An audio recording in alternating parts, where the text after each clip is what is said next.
Everest mobile YouTube சேனலுக்கு உங்களை வரவேற்கிறோம்.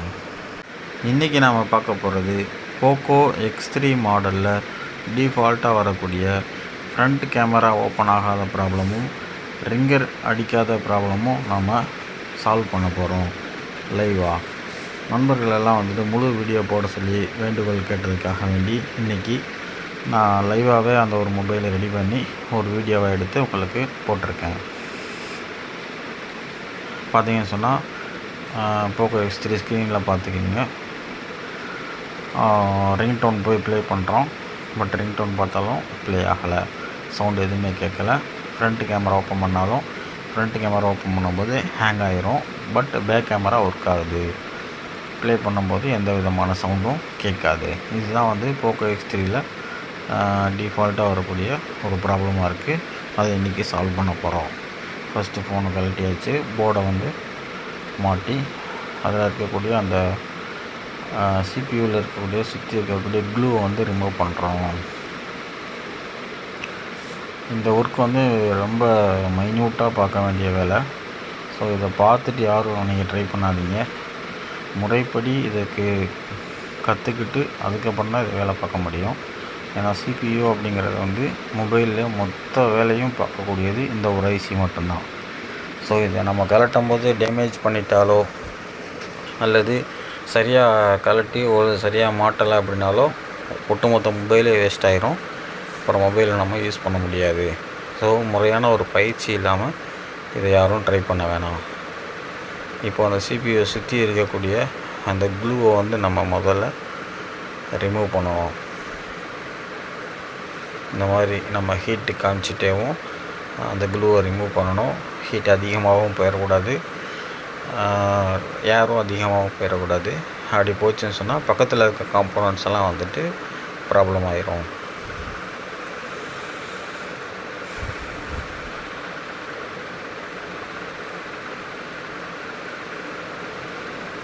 இது மாதிரி சுற்றி இருக்க சிபியூ சுற்றியில் இருக்கக்கூடிய ஹார்டு பேஸ்ட்டை கொடுத்துருப்பாங்க. பேஸ்டட்லேயே 2-3 டைப் ஆஃப் பேஸ்டட் இருக்கும். ஹார்ட் க்ளூவாக பிளாக் கலரில் ஹார்ட் க்ளூ பேஸ்டெலாம் இருக்கும். ஸோ நம்ம ரொம்ப ப்ராப்பராக பயிற்சி எடுத்துகிட்டு தான் இந்த மாதிரியான வேலைகள்லாம் பார்க்கணும். அடுத்தபடியாக இப்போ அந்த சிபியூ நம்ம ரிமூவ் பண்ண போகிறோம். ஸோ கரெக்டான டெம்பரேச்சர், கரெக்டான ஏர் கொடுத்து இப்போ நான் கலட்டுறேன். இந்த மாதிரி நம்ம சிபியூ எல்லாமே கழட்டுவோம். எல்லா பேஸ்டட் ஐசி எந்த ப்ராப்ளம் வந்தாலும் நம்ம ரெடி பண்ணி கொடுத்துடலாம். ஸோ அதுக்கு முறையான ஒரு பயிற்சி வேணும். இந்த மாதிரி ஒரு குறிப்பிட்ட நேரத்தில் நல்லா ஹீட்டான பின்னாடி அந்த சிபியூவை இப்போ கழட்டியாச்சு. பார்த்தீங்கன்னு சொன்னால் போர்டு ஃபுல்லாக அந்த பிளாக் பேஸ்ட்டாக இருக்கும், க்ளூ. இப்போ சிபியூவும் திருப்பி காமிக்கிறேன். பார்த்தீங்கன்னா சிபியூவில் ஃபுல்லாக அந்த பிளாக் க்ளூவாக இருக்குது. ஸோ இதில் ஒரு லைன் கூட கட் ஆகாமல் நம்ம கழட்டணும். எந்த லைன் கட் ஆனாலும் மொபைல் வேலை செய்யாமல் போயிடும். ஸோ நம்ம கேர்ஃபுல்லாக பண்ணக்கூடிய வேலை. இப்போது அதில் ஏற்கனவே இருக்கக்கூடிய அந்த லெட்டை நம்ம ஃபுல்லாக எடுக்கிறோம். வெளியில் சர்ஃபேஸ் பண்ணணும். முதல் எல்லா பிபிடி லெட்டை ஃபுல்லாக நம்ம எடுத்துகிட்டு அதை சமமாக்கினா தான் நம்ம அடுத்து அந்த ஐசியை நம்ம ரீபால் பண்ணி கரெக்டாக ஃபிட் பண்ண முடியும். அதனால் அந்த லெட்டை ஃபுல்லாக எல்லாத்தையும் ரிமூவ் பண்ணுறேன். அதுக்கப்புறமா அந்த பிளாக் பேஸ்ட்டு ஹார்டாக இருக்கக்கூடிய அந்த பிளாக் பேஸ்ட்டை ஃபுல்லாக நான் ரிமூவ் பண்ணுவேன். ஸோ இந்த வீடியோ ஃபுல்லாக ஸ்கிப் பண்ணாமல் பார்த்தீங்க அப்படின்னா ஒரு சின்ன ஐடியா உங்களுக்கு கிடைக்கும். அதுக்கப்புறம் நீங்கள் ப்ராக்டிஸ் பண்ணுறதா இருந்தால் நீங்களாக ஒரு ஓன் மொபைல் அல்லது டெட் போர்டு இது மாதிரி அதை வாங்கி ப்ராக்டிஸ் பண்ணிவிட்டு அதுக்கப்புறம் கஸ்டமருடைய மொபைலை வேலை பாருங்கள். டைரெக்டாக கஸ்டமருடைய மொபைல் வேலை பார்த்தீங்க அப்படின்னா அவங்களுடைய பொருளும் வேஸ்ட் ஆகிரும், உங்களுக்கும் நஷ்டம் வந்துடும். ஸோ இந்த மாதிரி அந்த பழைய க்ளூவை ஃபுல்லாக ஃபஸ்ட்டு ரிமூவ் பண்ணணும். ரொம்ப ஸ்லோவாக ரொம்ப கேர்ஃபுல்லாகவும் வேலை பார்க்கணும். இது ரொம்ப ஒரு மைண்டு ப்ரெஷர் கொடுக்குற ஒர்க்கு. மைண்டுக்கு மட்டுமே கவனமாக யோசித்து பண்ணணும். வேறு ஏதோ நினைப்பில் பண்ணோம் அப்படின்னு சொன்னால் கண்டிப்பாக ஃபெயிலியர் ஆயிரும். மைன்யூட்டாக பண்ணணும். ஒரு லைன் கூட மிஸ் ஆகிடாமல் இது மாதிரி ஸ்லோவாக நம்ம வந்து அந்த க்ளூவை ஃபுல்லாக ரிமூவ் பண்ணுவோம்.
இப்போ பார்த்தீங்க அப்படின்னா போர்டை ஃபுல்லாகவே நல்லாவே க்ளீன் பண்ணியாச்சு.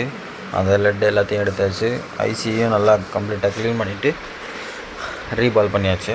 இப்போ நான் வந்து அந்த ஐசியை சிபியூ ஐசியை வந்துட்டு கலட்டின மாதிரியே வந்து ஃபிட் பண்ண போகிறேன். இப்போ வந்து கரெக்டாக அதில் வந்து மெஷர்மெண்ட் இருக்கும். அதை பார்த்து நம்ம கரெக்டாக அந்த பொசிஷனில் வச்சுட்டு அதுக்கு மேலே அப்படி நம்ம திரும்ப ஹீட் கொடுக்குறோம்.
இப்போ பார்த்தீங்கன்னு சொன்னால் கரெக்டாக நம்ம அந்த ஏர் கொடுத்து கரெக்டாக அந்த சிபியை வந்து அதில் ஃபிட் பண்ணி உட்கார வச்சாச்சு போர்டில். இப்போ கொஞ்சம் நேரம் ஆற வச்சுட்டு மறுபடியும் நான் வந்து என்ன பண்ண போகிறேன், போர்டில் ஃபிட் பண்ணி ஏற்கனவே இருந்த ப்ராப்ளம்லாம் சால்வ் ஆகிடுச்சா அப்படின்னு செக் பண்ண போகிறேன். ஸோ இதிலேருந்து கலட்டின எல்லா கேமராஸையும் இப்போ வந்து ஃபிட் பண்ணுறேன். பேக் கேமரா ஒரு 4 கேமரா இருக்கும், ஃப்ரண்ட் கேமரா ஒன்று இருக்கும். ஸோ டோட்டலாக எல்லாத்தையும் ஃபிட் பண்ணிக்கலாம்.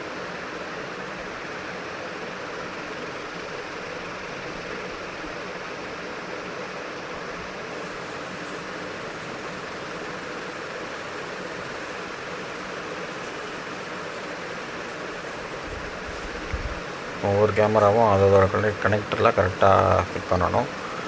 ஃபிட் பண்ணதுக்கப்புறம் இப்போ நான் என்ன பண்ணுறோம், ஃப்ரேமில் மாட்டிட்டு மொபைல் ஆன் பண்ணி ஏற்கனவே இருந்த ப்ராப்ளம் சால்வ் ஆகிடுச்சா இல்லையா அப்படின்னு சொல்லிட்டு நம்ம செக் பண்ண போகிறோம். டிஸ்பிளே ஸ்டிப்பு மாட்டியாச்சு, பேட்ரி கனெக்டர் மாட்டியாச்சு, எல்லா ஸ்டெப்பையும் மாட்டிட்டோம். இப்போ ஆன் பண்ணுறேன்.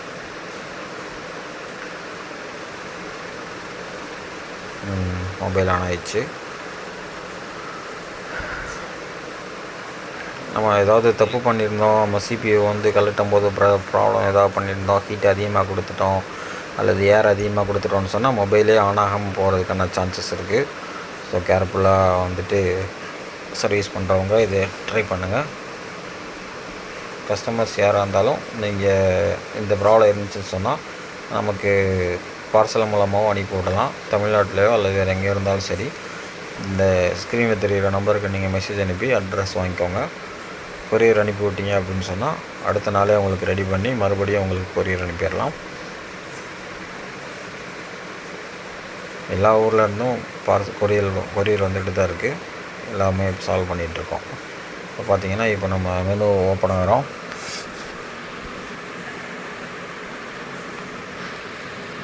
ஸோ இப்போ கேமரா ஓப்பன் பண்ணுறப்போ பேக் கேமரா பேக் கேமரா கொஞ்சம் ஓப்பன் ஆகுது. அது ஆல்ரெடி ஏற்கனவே ஓப்பன் ஆகிட்டு இருந்தது தான். இப்போ ஃப்ரண்ட் கேமராக்கு சேஞ்ச் பண்ணுறோம். பார்த்தீங்கன்னு சொன்னால் ஃப்ரண்ட் கேமரா ஓப்பன் ஆகுது. ஃப்ரண்ட் கேமரா முதல் ஓப்பன் ஆகாமல் இருந்துச்சு. ஆஃப்டர் சிபியூ ரீபாலுக்கு அப்புறம் பேக் கேமராவும் ஓப்பன் ஆகுது, ஃப்ரண்ட் கேமராவும் ஓப்பன் ஆகுது. அதே போல் ரிங்கர் ப்ராப்ளம் இருந்துச்சுன்னு சொல்லுவோம். அந்த ரிங்கர் ப்ராப்ளத்தையும் செக் பண்ணிடலாம்.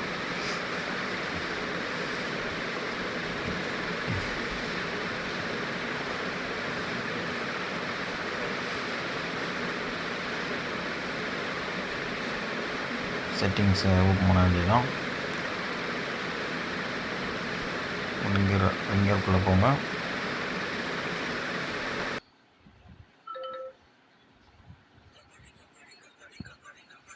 கபடி வர்றேன்.